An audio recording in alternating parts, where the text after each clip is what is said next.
할렐루야. 오늘도 진리의 말씀과 그리스도의 사랑으로 충만해지시길 축복합니다. 로마서 1장 21절부터 32절까지의 본문으로 하나님의 말씀을 전하겠습니다. 32절만 읽겠습니다. 그들이 이 같은 일을 행하는 자는 사형에 해당한다고 하나님께서 정하심을 알고도 자기들만 행할 뿐 아니라 또한 그런 일을 행하는 자들을 옳다 하느니라. 아멘. 오늘 본문에는 죄 목록이 나옵니다. 좀 더 정확하게 말한다면 1장은 이방인의 죄를 다루고 2장은 유대인의 죄를 다룹니다. 수많은 죄를 짓는 인간의 가장 큰 문제점이 21절 맨 앞에 나옵니다. 하나님을 알면서 죄를 짓는 게 가장 큰 문제입니다. 이미 19절과 20절에서 하나님에 대한 직접적인 설명을 듣지는 못한 이방인이라도 이 세상을 살아가면서 신이 있겠구나 라고 생각한 적이 전혀 없는 사람은 단 한 사람도 없으니 핑계대지 말라고 일축하였습니다. 신학적 용어로 설명한다면 특별 계시로 하나님을 알지 못했더라도 일반 계시로 신의 존재를 누구든지 느낄 수 있다는 말입니다. 그러므로 오늘 본문에 나오는 죄는 몰라서 그랬습니다 라고 항변할 수 없는 죄 목록입니다. 여러 죄가 나오는데 세 부류로 정리할 수 있습니다. 첫째, 21절부터 23절까지에는 창조주 하나님 부정의 죄가 언급됩니다. 자연 만물을 보면서 자연스럽게 이 세상을 창조하신 분이 있다고 느낄 수밖에 없는데 이를 인정하지 않으면서 짓게 되는 죄들입니다. 21절 하나님을 섬기지 않습니다. 하나님의 은혜로 다양한 혜택을 제공받으면서도 하나님께 감사하지 않습니다. 빛을 비춰주셔서 빛으로 인도하시는데 어둠을 향해 달려가서 사고와 사상이 허망해집니다. 22절 지혜의 근본이신 하나님을 무시하는 어리석음을 범합니다. 23절 영존하시는 하나님을 섬기지 않고 썩어 없어질 동물들을 섬깁니다. 창조주를 섬겨야 하는데 창조주가 만든 창조물을 떠받듭니다. 우리는 이러한 하나님 부정의 죄에서 벗어나 하나님을 인정해야 합니다. 하나님의 창조, 은혜, 혜택, 빛, 지혜, 영존 등을 높여야 합니다. 둘째, 24절부터 27절까지에는 역사의 주인이신 하나님 외면의 죄가 언급됩니다. 하나님이 역사를 주관하신다는 사실을 깨닫고 하나님의 뜻대로, 하나님의 원리대로 살아야 하는데 이를 거부하면서 짓게 되는 죄들입니다. 24절, 욕정에 사로잡혀 몸을 마구 굴립니다. 25절, 하나님의 진리를 거짓으로 다 바꿔버립니다. 마치 한 민족의 역사를 말살하기 위해서 위대한 유산을 다 파괴하듯이 하나님의 흔적을 모두 다 지워버립니다. 그러니 사람들이 거짓에 사로잡혀서 피조물이나 섬기게 되는 문화가 형성됩니다. 26절과 27절에는 심각한 동성애의 문제가 나옵니다. 여러분, 인간의 성은 두 종류밖에 없습니다. N극과 N극은 서로 밀어내고 N극과 S극은 서로 붙는 자연의 원리처럼 남성은 여성을, 여성은 남성을 사랑하도록 이 세상은 설계되어 있습니다. 27절, 음욕이 부릴 듯해서 26절, 부끄러운 욕심, 즉 동성애에 빠지게 되었다고 나오는데 이는 동성애자들의 마음 상태를 정확하게 간파한 성경의 언급입니다. 동성애에 빠지는 부류 중에는 과거의 상처와 그릇된 성관념으로 인한 경우도 많지만 이런 경우도 많습니다. 이성과는 많이 만나봐서 새로운 자극을 찾다가 동성애에 빠졌다. 음욕의 노예가 되어서 동성애까지 손을 대는 부끄러운 욕심을 가진 자들의 문제를 성경은 정확하게 지적합니다. 27절 하반절에 보면 상당한 잘못의 대가를 스스로 받았다라고 나오는데 이는 동성애자들이 겪게 되는 결과를 정확하게 설명하고 있는 대목입니다.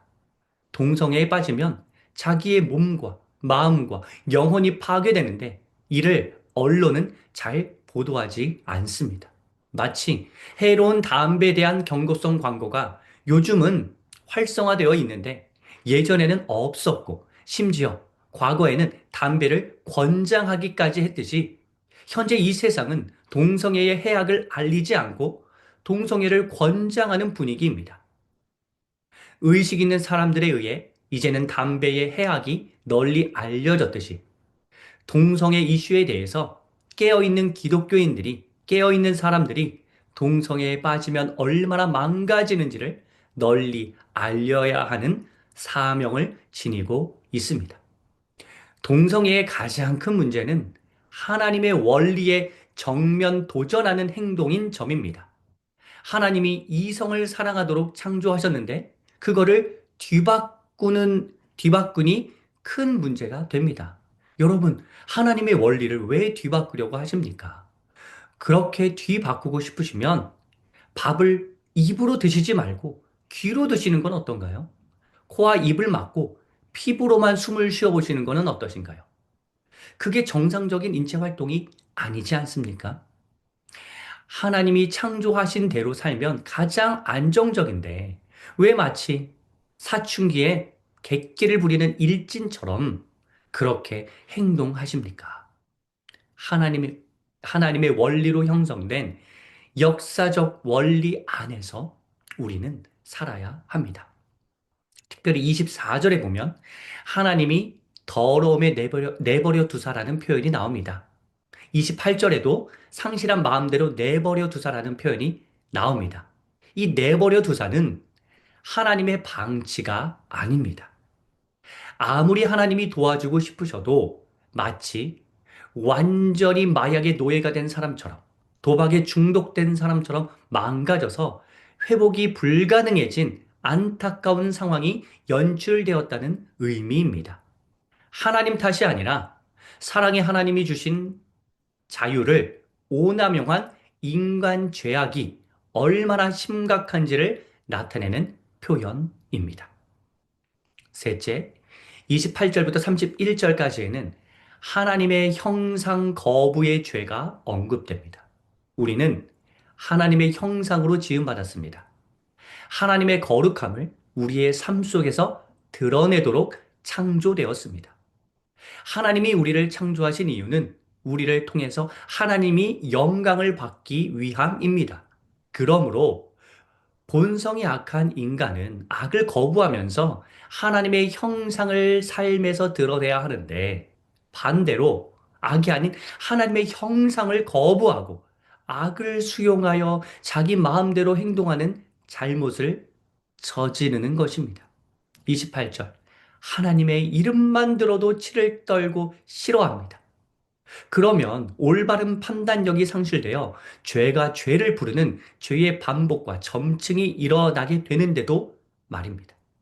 29절. 불의, 추악, 탐욕, 악의, 시기, 살인, 분쟁, 사기, 악독, 수군거림. 30절. 비방, 하나님께 미움 사기, 능욕, 교만, 자랑, 악도모, 부모 거역. 31절. 우매, 배약, 무정, 무자비의 모습은 전부 하나님의 형상과는 거리가 멀어도 한참 먼데 이렇게 죄악에 사로잡힌 상태로 죄를 계속해서 짓는 하나님의 형상을 거부하는 모습을 보이고 있는 것입니다. 우리는 이러한 모든 죄악을 거부하고 하나님의 형상대로 창조되었다는 사실을 깨달아 삶 속에서 하나님의 모습을 사람들에게 드러내야 합니다. 우리는 예수 그리스도를 보여주는 창문입니다. 사랑하는 성도 여러분, 창조주 하나님을 부정하지 마십시오. 역사의 주인이신 하나님을 외면하지 마십시오. 하나님의 형상을 거부하지 마십시오. 하나님을 인정하고 하나님 안에 거하며 하나님을 드러내십시오. 32절에 보니 21절 앞부분과 마찬가지로 하나님의 정하심을 잘 알고도 죄를 범하는 큰 문제가 다시 언급됩니다. 게다가 나만 지옥행이 아니라 함께 죽자라고 하면서 인생은 원래 그렇게 하나님 없이 살아도 된다고 하는 식으로 이 세상을 망가뜨리는 사람들이 즐비하다고 기록되어 있습니다. 하나님이 창조하신 세상인데 하나님께 반역하도록 부채질하는 사람들이 많으니 우리는 늘 경계해야 합니다. 제가 심각하게 여기는 점은 사회 구조 자체가 죄악으로 완전히 물들어 버리는 사회 현상입니다.